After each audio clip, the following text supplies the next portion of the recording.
Vamos ver outro.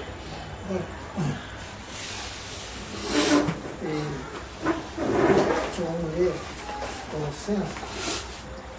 Vamos fazer uma leitura. No capítulo 1. E se o senhor quiser, a gente avança.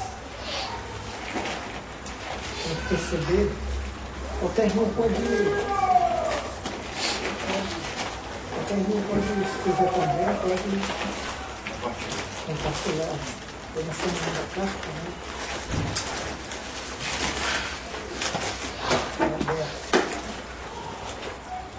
Mas eu quero ver o capítulo 1 de novo, porque é sempre bom a gente vir no capítulo 1. O capítulo 1, ele...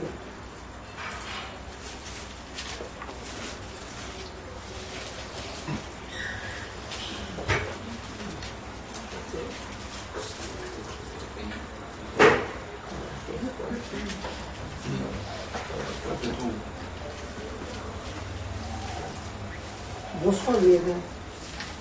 E vamos parar onde nós ficamos.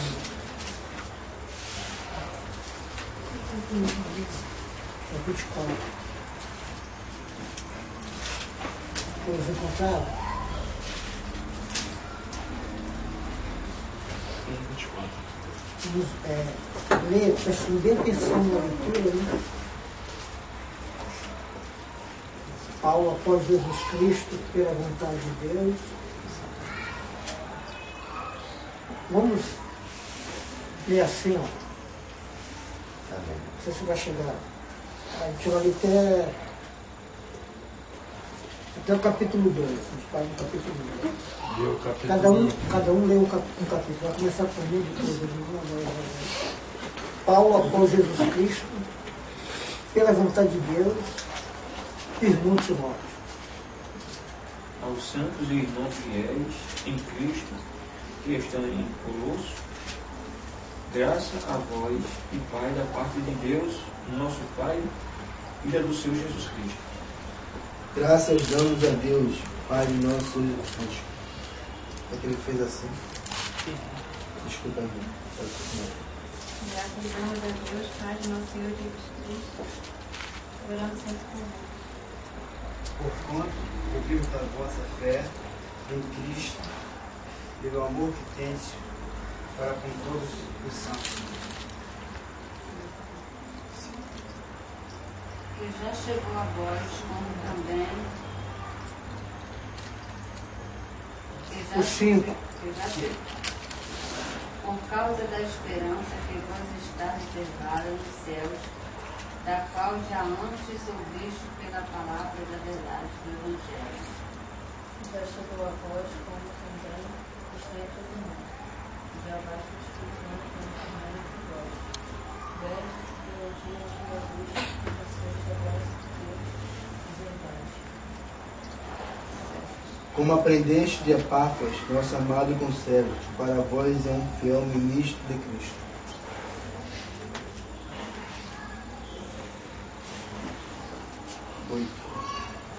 E que também nos declarou o vosso amor no Espírito. 9.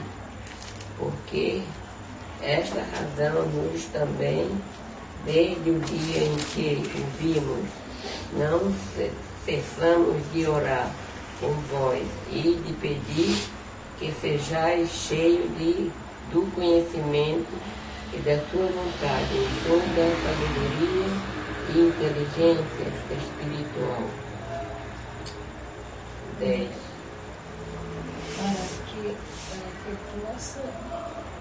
Para que possa andar dignamente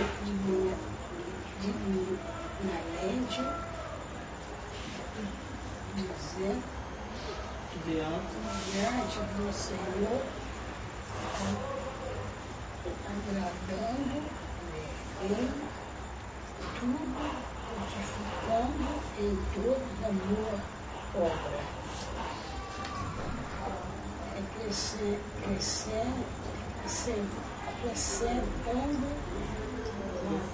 crescendo com o conhecimento de Deus.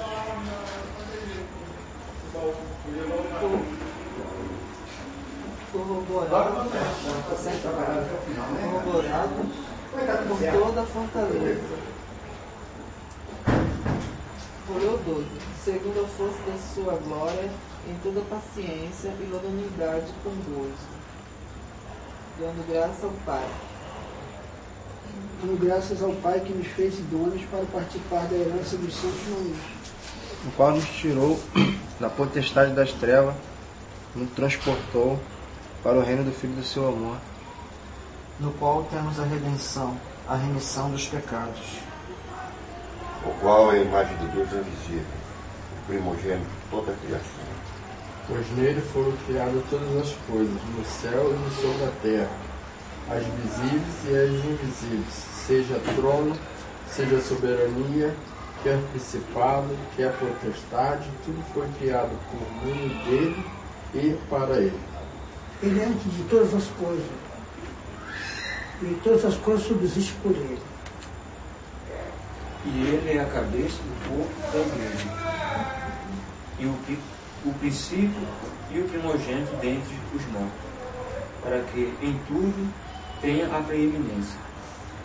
Que aprove a Deus que nele habitasse toda a plenitude, E que, havendo por ele feito a paz, pelo sangue da sua cruz, por meio dele, reconcilia-se consigo mesmo todas as coisas, tanto as que estão na terra como as que estão no céu. a vós também, no outro tempo, eres estranhos e inimigos do entendimento, pelas vossas obras más, agora, contudo, vós reconciliados. No corpo da sua carne foi a morte, para perante ele a renovação. na verdade permaneceis fundados e firmes na fé, e não vos moveis da esperança do Evangelho que tendes ouvido, o qual foi pregado a toda criatura que há embaixo do céu, do qual eu, Paulo, estou feito ministro. 24.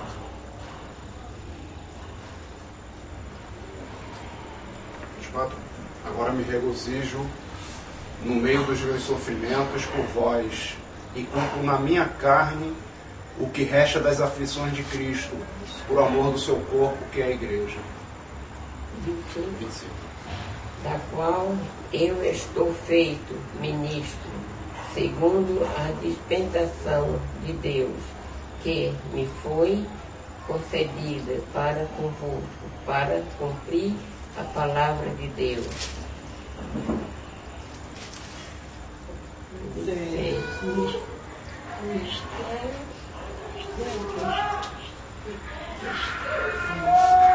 Esteve oculto desde todos os séculos, em todas as gerações,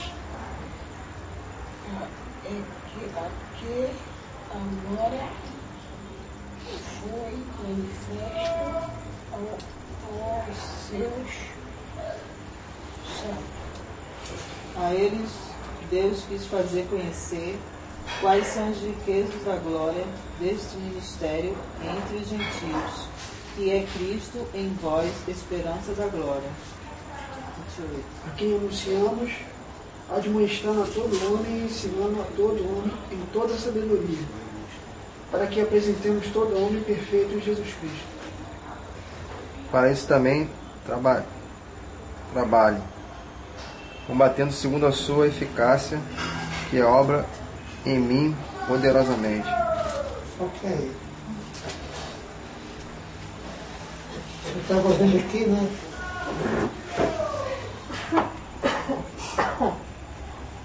Ele fala duas vezes de fé. Nós tivemos já vendo da outra vez passada que a fé é um elemento da graça, né? Da nova aliança. Por causa do trabalho que está sendo feito. Que é um trabalho na dimensão celestial. Então, para a gente poder compartilhar dessa obra, esse fé é um elemento importante. que é algo que a gente não vê, amém? Amém. Queria que a gente lesse mais uma vez aquele lá, Hebreus 11. Nós vamos só tocar resumidamente, porque a gente já falou, tá? Só para não perder esse ponto. Ora, a fé é o firme fundamento das coisas que se esperam e a prova das coisas que se não veem. Viu? A fé tem esses dois anos, né? E a prova daquilo que a gente não se vê. Mas existe, amém? Amém. Então Deus, ele é espírito, a gente não pode ver ele. E essa obra aqui que ele realizou, interessante, irmão, que a gente vê ela melhor em Efésios, como eu falei. Efésio ele é até mesmo antes de Gênesis. Essa obra aqui, Deus já tinha feito em Cristo. Antes de existir tudo. Bem, eu vou falar isso pela fé. Não fecho a questão que eu vou falar aqui. Não posso fechar a questão. Eu creio que está até mesmo antes de criar os anjos. Porque a queda não... Por que eu falo isso? Porque a queda não teve início na terra. A queda teve início no céu. Amém? Amém. Entende? Então, por isso que eu falo isso. A queda teve início no céu, não foi na terra. A terra é uma consequência daquilo que aconteceu no céu. Entende? Então, por isso que eu falo que antes de existir, antes de Deus criar, Deus já tinha uma prevenção no seu filho. Ele já tinha uma obra, uma realização. Já estava pronto. Uma parte. E a terra, sabe? Quando Deus criou a terra, sabe? Já estava dentro do projeto de Deus de ele completar o que tinha que fazer. O homem estava dentro desse projeto. Entende? Para Deus não só restaurar o céu, mas também a própria terra. Entende? A terra faz parte do que Deus planejou, por causa do homem, né? Como está escrito lá em Zacarias 12, 1, né? Vamos ler lá.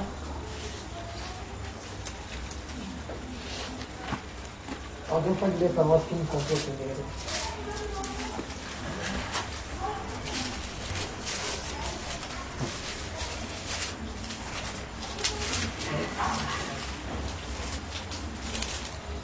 Peso da palavra do Senhor sobre Israel.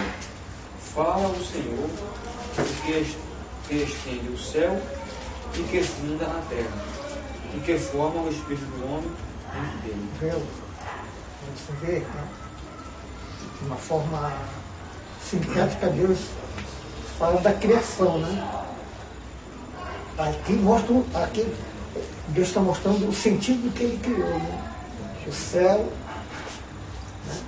Estendeu todo o céu, que é para que a terra pudesse ser beneficiada gravitalmente por causa do homem. Ele criou, ele fez, né? Que o homem tem a vida biológica, tem a vida psique e a vida, vamos dizer, pneumática. Para você ver, né? O homem está dentro dessa programação de Deus.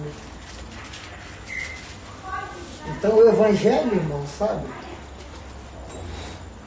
É o projeto de Deus. Por isso que ele fala da esperança que está reservada no céu. Não tem nada com a terra. Não está nada ligado com os nossos projetos. E da humanidade, entendeu? O projeto da humanidade é completamente diferente. Com toda essa tecnologia, né? Mas não tem nada a ver com os interesses de Deus. Por isso que o Senhor reclama. Me esqueci agora. É Abacuque 2. Vamos ver lá, Abacuque 2. Parece que é 2, que é 14.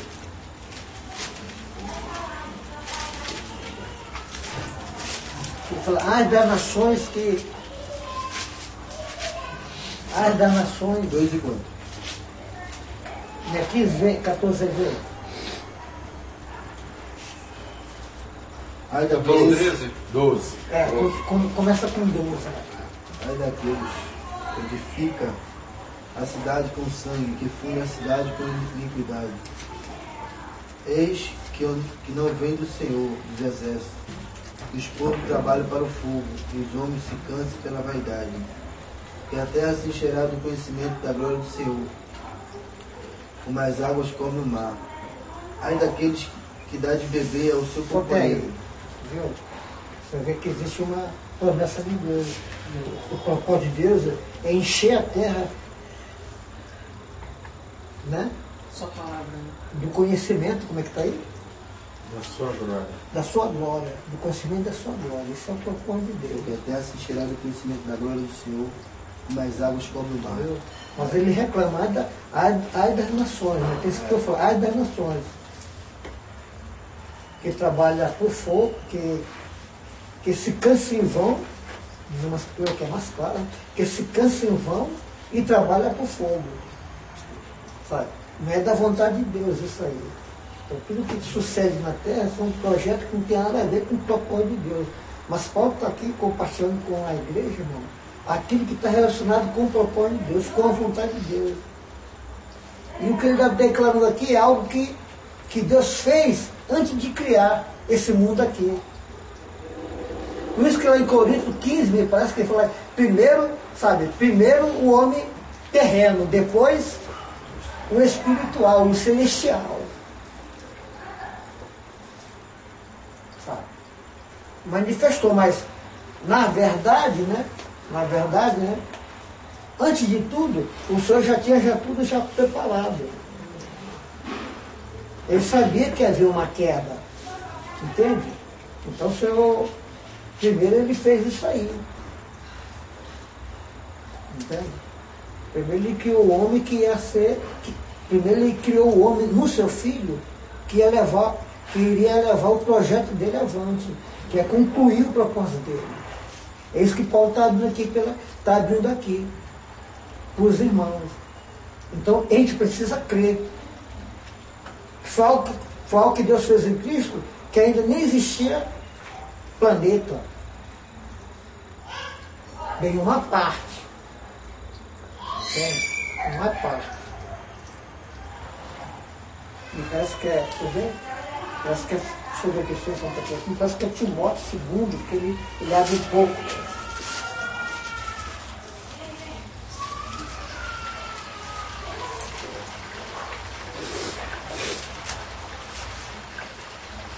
É 2 Timóteo mesmo. É o capítulo 1.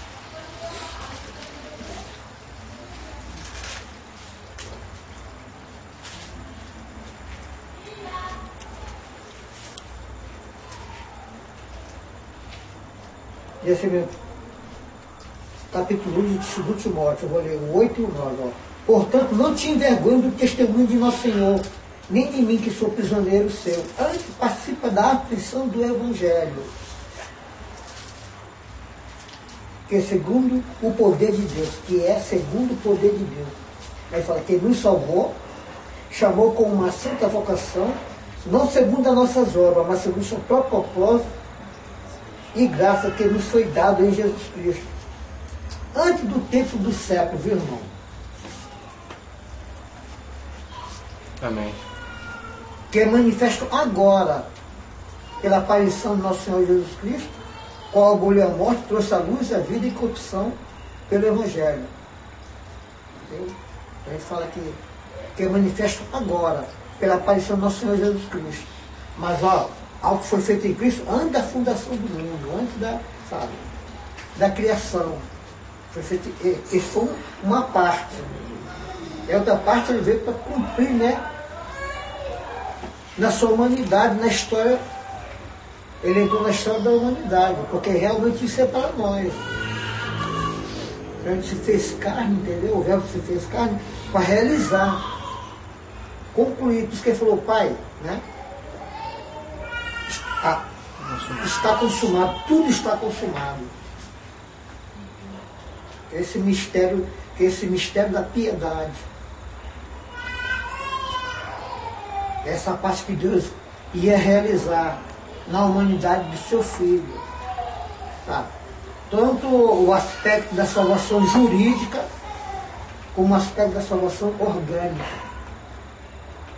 Né? O que manifestou agora pela aparição do nosso Senhor Jesus Cristo, o qual aboliu a morte, trouxe à luz, vida e a incorrupção pelo Evangelho. Pelo que eu fui constituído pregador e apóstolo e doutor dos gentios. Então, que é a incorruptibilidade.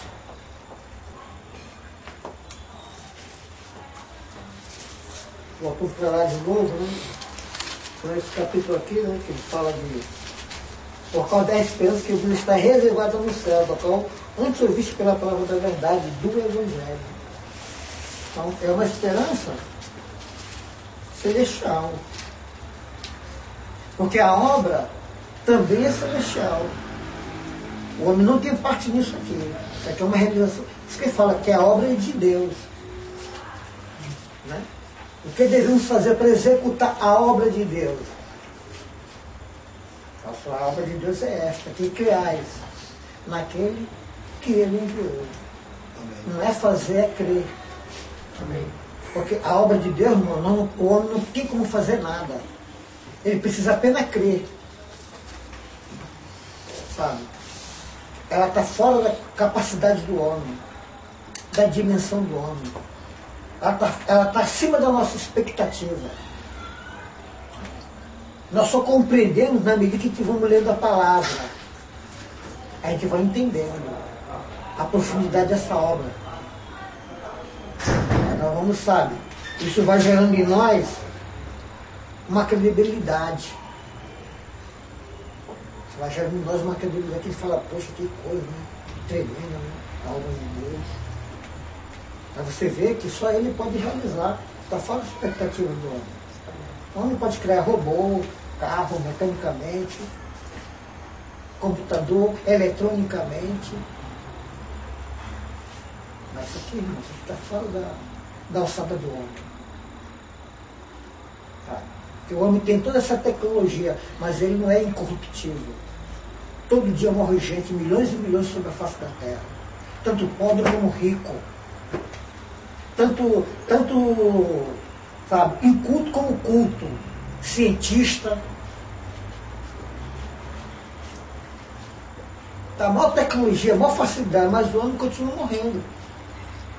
Mais ainda. O Evangelho, sabe, fala de incorruptibilidade.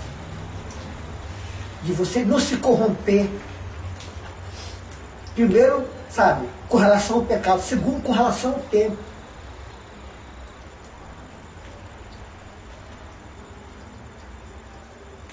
Essa obra que Deus está fazendo, sabe, ela se renova todos os dias. E o homem, cada dia, envelhece mais. Mais corrupto ele fica. Não só no sentido de pecado, mas no sentido de... Estou falando com relação à vida biológica dele. E toda essa tecnologia que tem, cada dia o homem tem menos vida. No começo o homem vivia 900 anos, 1000 anos, 700 anos, 800 anos. O homem com toda a tecnologia está vivendo 70. O homem vive 100 anos, sabe? O senhor disse lá em Abacuque que ele trabalha em vão, né? Ele falou que quando chega a 100 anos, ele entra no livro do recorde. Está entrando no livro do recorde. Né? Toda essa tecnologia é em vão, né? É. Isso que eu estava pensando essa semana. Porque, irmão, por isso que o senhor reclama lá em Abacuque, né? Em vão. Não é da glória de Deus. É esforço em vão. Palha, fé, Né? E o que vai acontecer? Fogo. Vai tudo pro fogo, irmão. Vai ser queimado. Vai ser tudo queimado. Nada disso que o homem constrói na terra. Basta só um terremoto. Aquele terremoto que a Escritura prevê. é o suficiente para botar tudo por terra. Aquele que nunca ouve.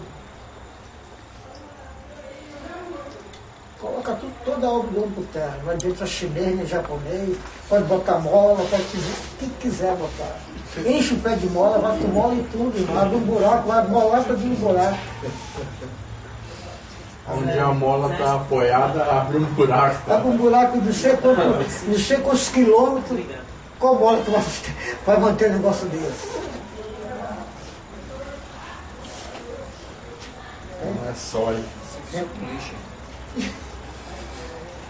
Então, né? Então, mas olha só, essa esperança é de lá, irmão. É do céu, a esperança, sabe? Porque é Deus é quem está fazendo.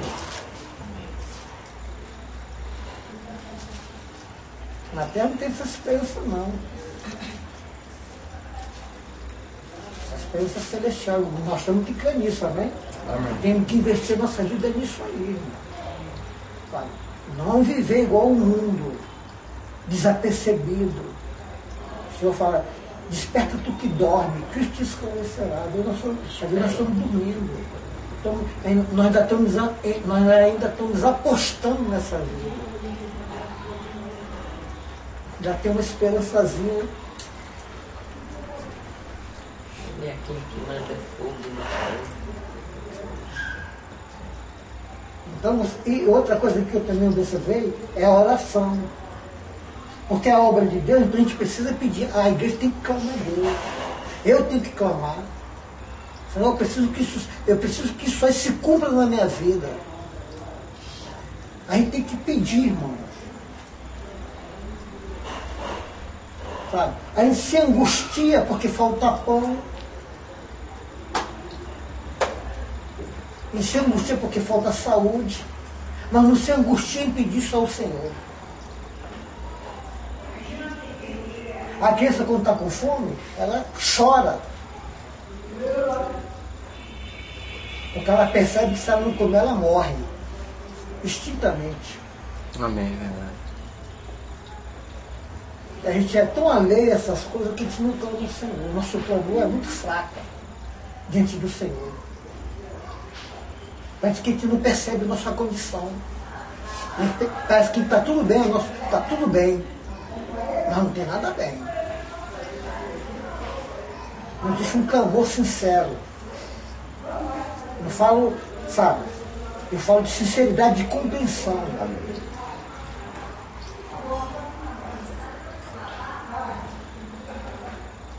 A gente precisa, sabe, entender isso aí. Paulo, quando viu isso aqui, ele orou, estava orando, Paulo estava clamando. E pedindo a Deus que o Senhor desse no conhecimento, que é a mente, na mente, o espírito de revelação, sabedoria, inteligência espiritual, por causa da dimensão da obra. Ela é infalível. A gente precisa compreender. Porque Deus, sabe por quê? Porque Deus é um Deus de luz. Amém. Deus não trabalha na ignorância, não. Ele trabalha na luz. Amém. Ele quer que os filhos deles tenham conhecimento do que ele está fazendo. Ele é diferente do diabo. Satanás não. Satanás trabalha na escuridão, na ignorância. Quanto mais o povo for ignorante, mais ele governa tranquilo.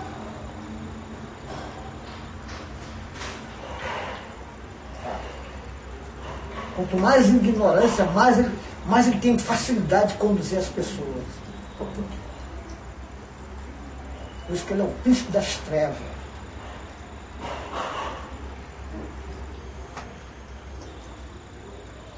Mas Deus é luz.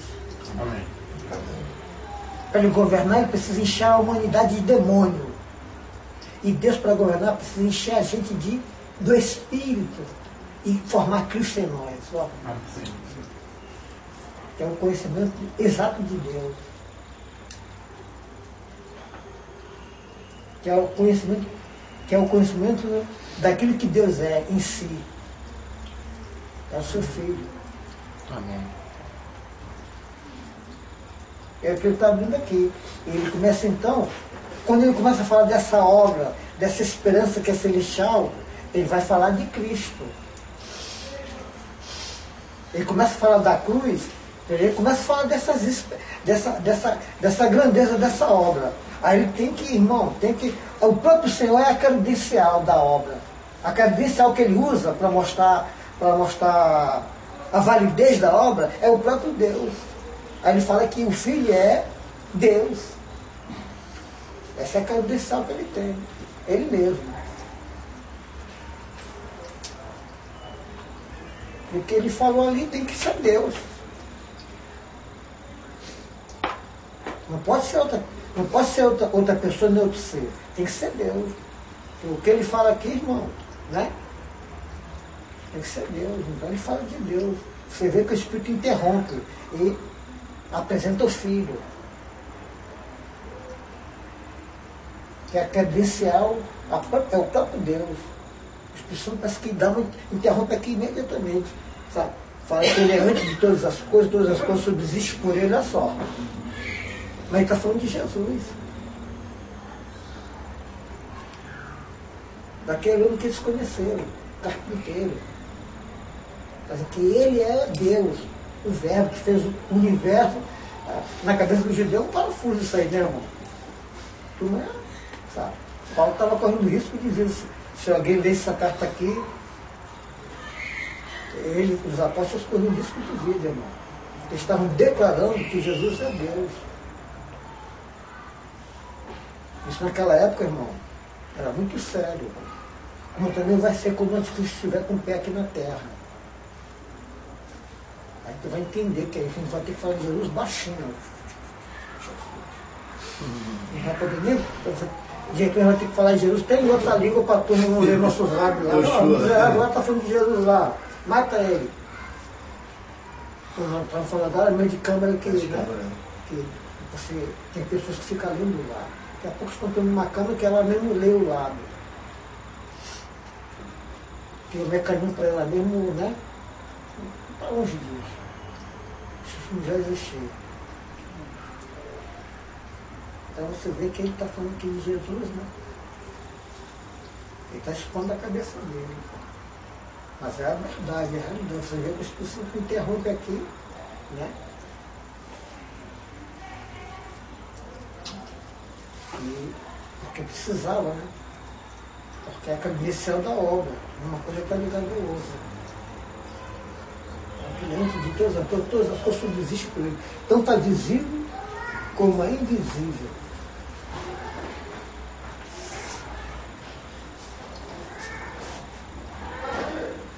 E está fazendo uma obra aqui tremenda. Ele foi de uma obra aqui tremenda, irmão. Sabe? Ele fala da incorruptibilidade. Tem um capítulo aqui que a gente deixa eu ver aqui se eu consigo.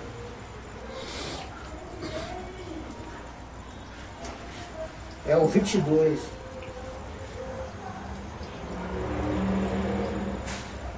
Primeiro ele fala aqui no 21, e vós também que em outro tempo ereis estranho, inimigo no entendimento, pela vossa obra, mas agora contudo vos reconciliou. Ele está falando dos gentios. Né? Está falando dos gentios. Nós éramos inimigos. Para mostrar que, não é, que aqui não se trata de questão de obra. Sabe? É o que Deus já fez lá, que a gente nem existia, ele já tinha feito no seu filho. Que, sabe? Que ele compartilhou conosco, e um dos elementos é que nós crescemos. Para que essa palavra que criou tudo gerasse em nós uma fé. Essa fé viva. Que fala que a fé é um dom de Deus. Fala em Efésios, né? 2, né? Que a fé é um dom de Deus. Entende? E esse dom a gente recebe quando a gente ouve a palavra. Que a fé vem por ouvir, a palavra de Deus. Essa palavra nos traz essa esperança.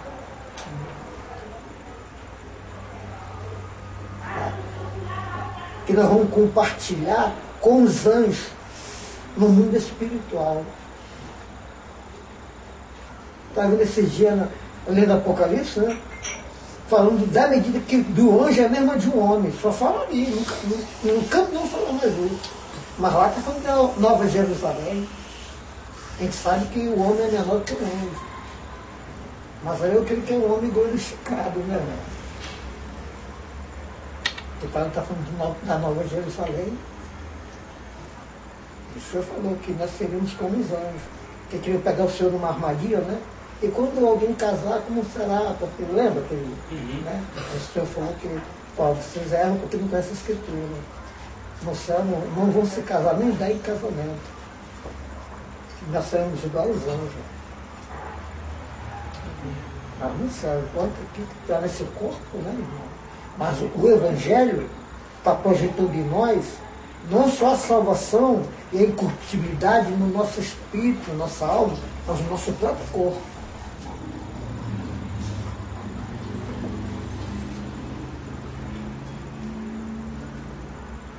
Então nós vamos ter um corpo incorruptível, que não se corrompe. Que tempo envelhecer, cada dia que se passa, é diferente, ele se renova. Ó. O tempo não envelhece o corpo, pelo contrário, renova. Irmão, se vamos chamar isso de tecnologia, isso é a tecnologia de Deus.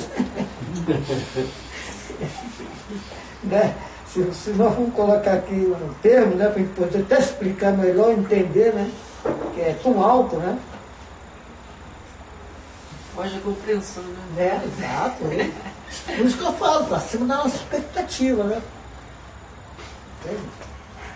Está acima do que nós pedimos.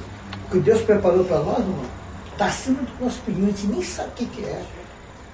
No seu todo. Claro que nós vamos conhecendo através da palavra, o Senhor vai mostrando, né?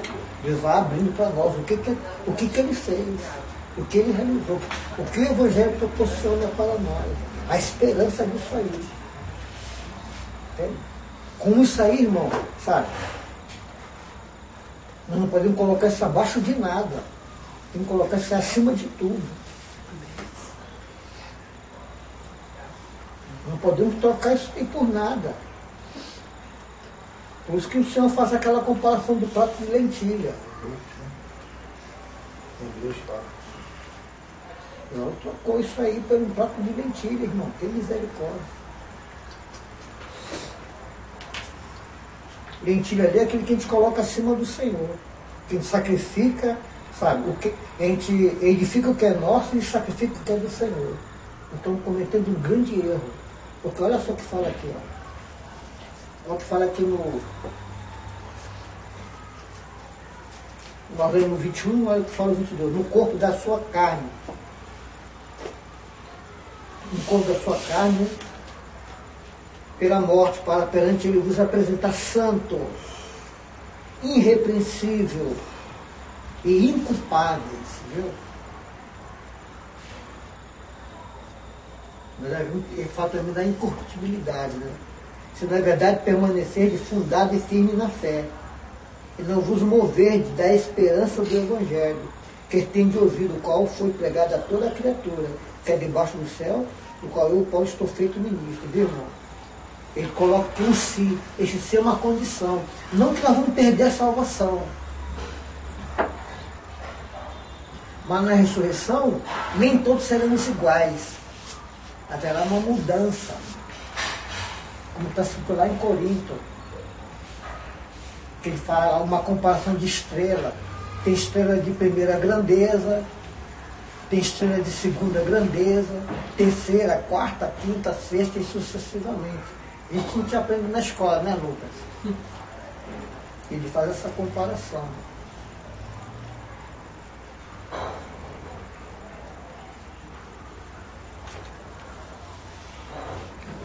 Paulo entendia um pouco de astronomia. Não, a astronomia é de Deus, a astrologia que é maligna. Amém. Amém? A astronomia é de Deus. Amém. A ciência é de Deus. A astrologia é maligna. Entende? Então ele fala que se, né? Porque nós sabemos que existe uma obra de Deus na cruz que é para tratar, sabe, com o lado jurídico. Porque a nossa transgressão, sabe, ela sofreu uma pena. Qual pena? Morte. Não a morte física, igual a lei dava. Porque a lei tinha pena de morte. Quando fala lá em Corinto, sabe, que não pertence ao ministério da letra, que mata, ali alguns irmãos interpretam que a gente não deve ler, nem ir para a escola, sabe, se formar. Não é nada disso não, ali está falando da lei. Porque na lei, sabe, irmão, havia mandamento, se os judeus desobedecessem, tinha pena de morte. Quer ver guardar o sábado. Se alguém fosse pego, irmão, trabalhando no sábado, ele era morto. O judeu pegava e matava ele. Blasfêmia também. Então quando fala ali, a letra mata, né? Está falando nesse sentido. Mas ele é morte física. O pecado de Adão causou morte eterna. É espiritual. A morte pior não é a física, é a espiritual.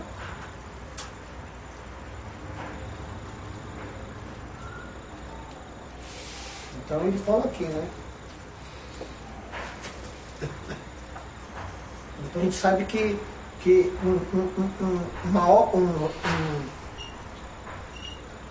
um lado da morte do Senhor, um aspecto da morte do Senhor foi para tratar o aspecto jurídico. E não. No sentido do que aconteceu no Jardim do Éden, que o homem se tornou-se, né, transgressor. E para ele foi pena de morte. E a humanidade está debaixo dessa pena. O ser humano já nasce já morto. Para Deus ele está morto já. O Evangelho é para nos livrar da morte espiritual. Nós agora, sabe? Então, um aspecto da morte na cruz é para tratar esse aspecto a ele. A morte, sabe? A sentença jurídica. Quando ele fala aqui, né, sabe? Quando ele fala dessa condição, isso quer dizer que a gente perde a salvação. Mas é que tem um outro lado. Deus quer nos fazer inculpável, sabe? E tem um outro trabalho que Deus quer, que a igreja avance no propósito de Deus. Porque o pecado não só causou a morte espiritual, sabe? Ela causou um dano no nosso organismo, no aspecto orgânico. Então um dos trabalhos de Deus na cruz é para tratar com nossa alma, com o nosso espírito, tratar com a nossa alma e com o nosso corpo.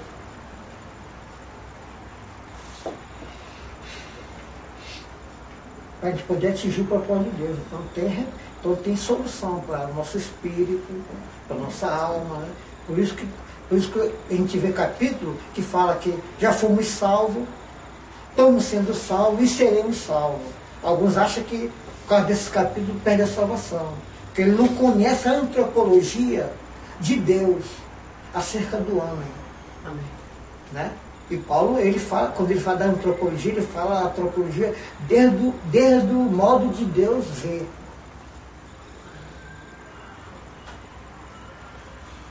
Então, quando ele fala da salvação, uma hora ele fala que já somos salvos, que a nossa salvação se inicia no espírito. Quando estamos sendo salvos, ele está falando da alma.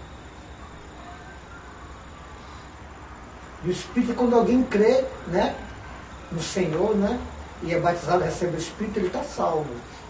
Está livre do lago do fogo. Mas ainda não está completamente salvo. Então Deus precisa trabalhar na alma dele. E por último é o corpo, né? Que é salvo. Então, né? Você fala, uma hora já foi salvo, outra hora está sendo, e outra hora fala que vai ser salvo. O homem ele é tripartido. O pecado não só causou dano, sabe, no corpo físico dele, causou também no espírito, causou dano também na alma. Então tem remédio, não só para sarar o nosso espírito, também sarar a nossa alma, também o nosso corpo. Amém? Amém. Amém.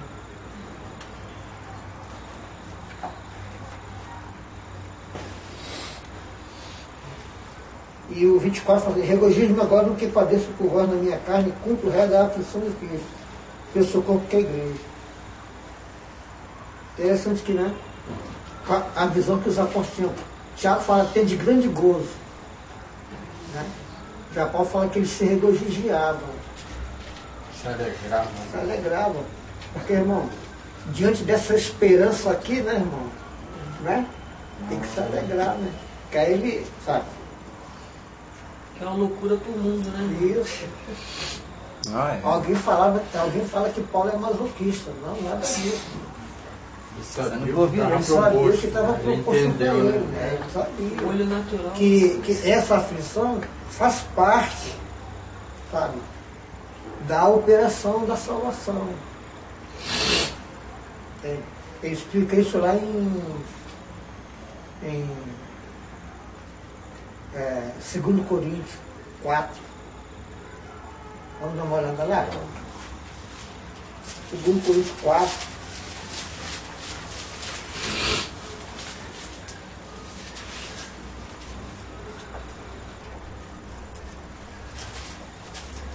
Vamos ler do 7. Capítulo 7? Capítulo 4, versículo 7. Temos, porém, esse tesouro em vaso de barro, para que a excelência do poder seja de Deus e não de nós. Amém.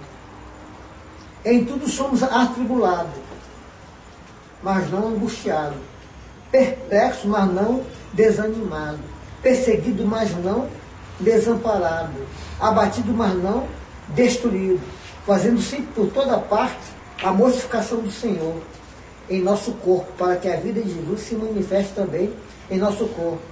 Assim nós que vivemos estamos sempre entregues à morte, por amor de Jesus, para que a vida de Jesus se manifeste também em nossa carne mortal, de maneira que em nós opera a morte, mas em vós a vida, viu, irmão? Olha que interessante que ele está falando. Ele fala que, sabe, que esse tesouro que está dentro de nós, que é a vida de Deus, né, ela precisa se manifestar em nosso corpo. Mas ela é bloqueada pelo homem exterior. Ela é impedida de refletir no nosso andar, no nosso viver, aqui, para que as pessoas vejam essa vida, que é Cristo mesmo. Entende? O homem exterior ele impede. Então Deus tem que quebrar ele. Tem que tratar com ele. Porque ele é um empecilho, é um estorvo. Ele é um estorvo. Isso é em todos nós, irmão. Isso aqui não tem especialidade não, isso aqui é comum. Amém? Amém. Isso aqui é em todos nós. Quem está declarando aqui é Paulo. Entende? Ele está falando algo que ele experimentou. Na experiência dele, ele percebeu isso. Isso aqui é experimentar mesmo. Então Deus tem que tratar com esse homem exterior.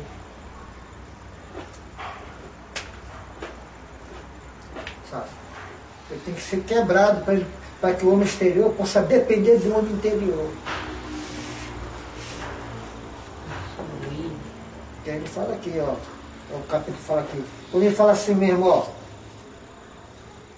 Em tudo somos atribulados. Esse aqui é o homem exterior. Mas não angustiado, o homem interior. Você pode estar aqui fora, está quebrando mal pau, mas lá dentro está uma alegria. O problema é que a gente vive na nossa alma, a gente não percebe a alegria lá dentro. Mas se a gente voltar para o Espírito, numa vida com Deus, você vai ver que, sabe, você tem resposta para tudo, o que é Deus, uma palavra temperada, conselho, revelação, refúgio, né? Para os santos, porque o que Deus quer aqui é beneficiar a igreja, amém? Amém. Por isso que ele falava que ele se regoziava.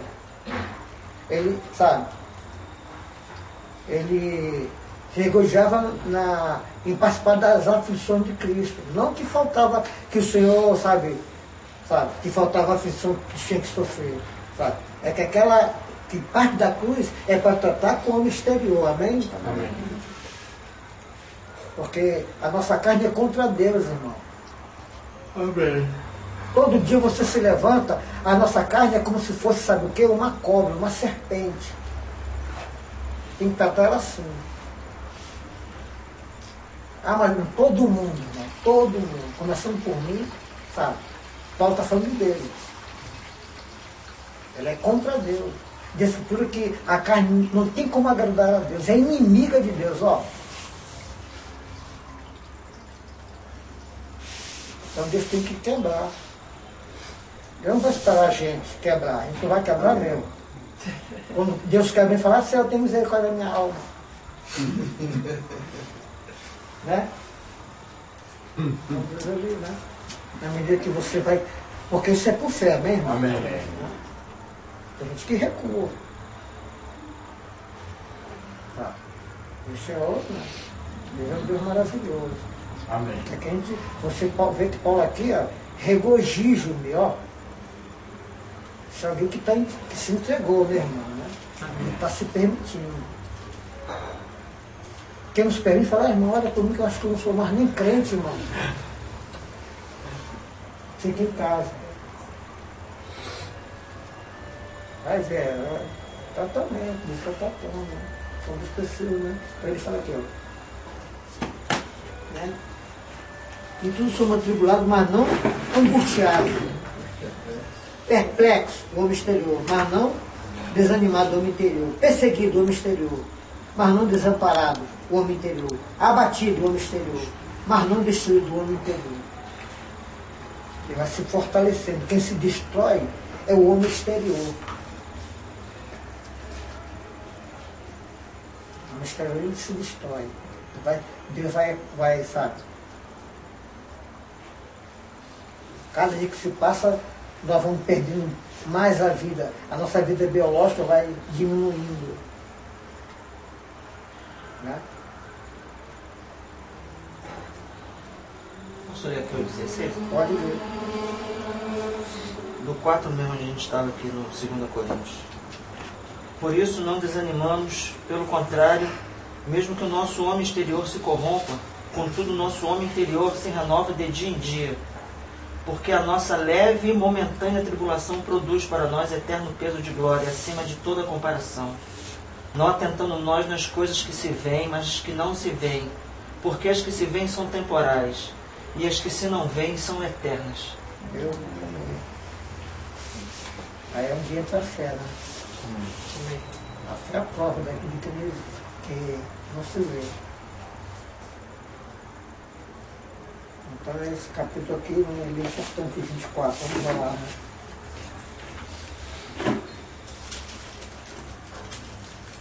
Ele fala, regozijo-me agora no que padeço por vós, na minha carne cumpre o resto da aflição de Cristo pelo seu corpo, que é a igreja. Que aí o que produz é Cristo. A igreja é edificada por Cristo. Aquilo que nós chamamos de Cristo é que edifica os irmãos. Então, para que haja isso aí, tem que ter esse trabalho de Deus no nosso exterior. A gente não tem que, sabe, nos escandalizar. Tem gente que se escandaliza, né? Mas não podemos nos escandalizar, temos que entender. Do qual eu fui feito ministro segundo a expressão de Deus, que ele foi construído para convosco, para cumprir a palavra de Deus, ó. Fala de cumprir a palavra de Deus. Mas você fala, antes de cumprir, sabe? tem toda essa provisão que Deus realizou no seu Filho. Porque isso aí é em Cristo. Em Cristo, a palavra de Deus ela é cumprida. Amém. Amém? Em Cristo. Estamos em Cristo, então a palavra de Deus é cumprida. Então somos fiéis. Então vamos dar fruto para Deus. Quem fala que a gente, sabe, tem essa condição. Se a gente não recuar. Lá diz lá em Hebreus que Deus é aquele que recua. Sem fé é impossível agradar a Deus. Diz a Escritura que o Evangelho é o poder de Deus para todo que nele crê. É um poder de Deus, mas para todo que nele crê. Como diz lá, se cremos, veremos a glória de Deus.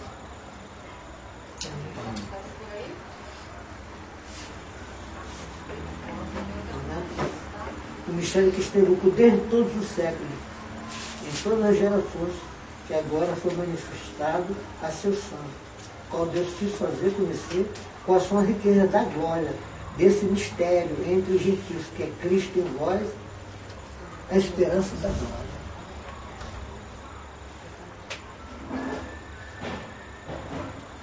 A quem anunciamos e admoestando a todo homem, ensinando a todo homem em toda a sabedoria, para que apresentar todo homem perfeito em Jesus Cristo. Para isso também trabalho, combatendo segundo a sua eficácia, que opera em mim poderosamente. Viu, irmão? Você vê que, né? Paulo percebia que aquilo ali era Deus na vida dele, não era ele.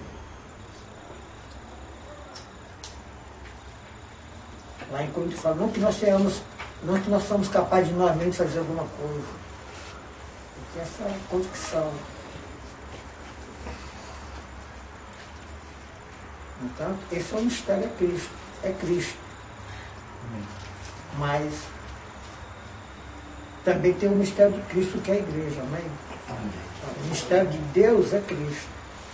Mas o mistério de Cristo é a igreja. Interessante que o mistério de Cristo, o mistério de Deus é Cristo.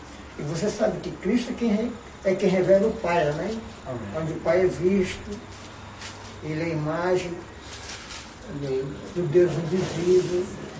E a igreja, né, que é o mistério de Cristo, também podemos ver, ela também expressa Cristo. Ela representa Cristo. Então você vê, né, essa palavra mistério, né, está relacionado à revelação, né, à expressão, né, à imagem também. Né. Porque a igreja é a incorporação do Senhor nos seus membros. Amém. Então, interessante esse capítulo 1, né? Muito interessante. Essa sequência, né? E ver aqui o corpo, né? A igreja.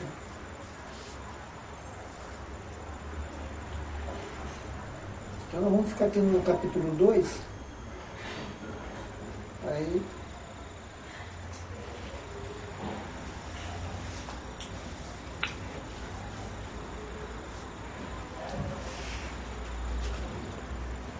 ele abre um pouco aqui a questão do mistério, né?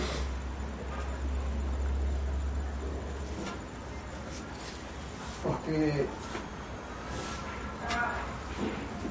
ele fala, porque quero que saibais o grande combate pelo por vós, e pelo que estão lá no céu, porquanto não viram o meu rosto em carne, para que seu coração seja consolado, esteja unido em caridade, enriquecido da plenitude do mistério, para o conhecimento do mistério de Deus. Ele fala, ele declara Cristo, em que estou escondido todo o tesouro da sabedoria e da ciência. No 4, digo isso para que ninguém os engane com palavras persuasivas. Se o senhor permitir, na próxima reunião, se o senhor permitir, a gente quer abrir isso aqui por ele. Amém. Tá? Porque essa igreja precisa entender isso aqui. Tá? Porque aqui Paulo ele vai usar, vai fazer aqui um diagnóstico. Não. Vai fazer um diagnóstico aqui, tá? Do conhecimento que ele tinha dado na antropologia do homem. Aqui no caso ele vai falar do novo homem e do velho homem também. Uma coisa que é importante que o senhor fez na cruz. Que coloca aqui um divisor de água. Para você poder entender, sabe? E as igrejas aqui estavam caindo nesse. Eles estavam caindo aqui nessa astúcia aqui do inimigo. Isso aqui é um laço bem, sabe? Um engano terrível. Tem que ter a altura espiritual para poder ver isso aqui. No caso, Paulo viu, graças a Deus por essa carta. Amém. Sabe? Que abre bem esse assunto aqui. A gente precisa entender o que é espiritual e o que fazer a diferença entre o espiritual e o religioso.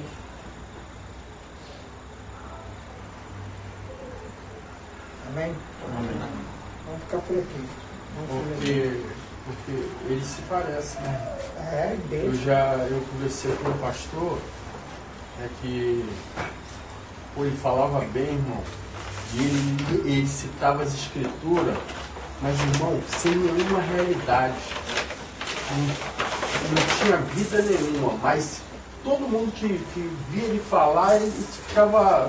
E quando eu fui conversar com ele, irmão, ele citava as escrituras com uma coisa, sabe? Mas, irmão, não tinha realidade nenhuma que ele falou. Era sem vida, não tinha vida, era só filosofia mesmo. Eu queria ler um versículo aqui com os irmãos. Só para confirmar o que está em Abacuque 2,12, né? Que ali fala que ai das nações, né? Que edifica a cidade, né? Não vem do Senhor dos Exércitos que os povos, as nações trabalhem para o fogo, né? E se cansa pela vaidade, né? Em Pedro 3 ele fala, né? Desse fogo, né? Ele fala em 3,7, ele diz assim, ora, os céus agora existentes e a terra, pela mesma palavra, tem sido entesourada para o fogo, estando reservada para o dia do juízo e a destruição dos homens ímpios. Então os céus, né, Pedro já entendia isso, né, que isso estava sendo guardado como um tesouro para ser queimado. Os céus, Pedro 3, versículo 7.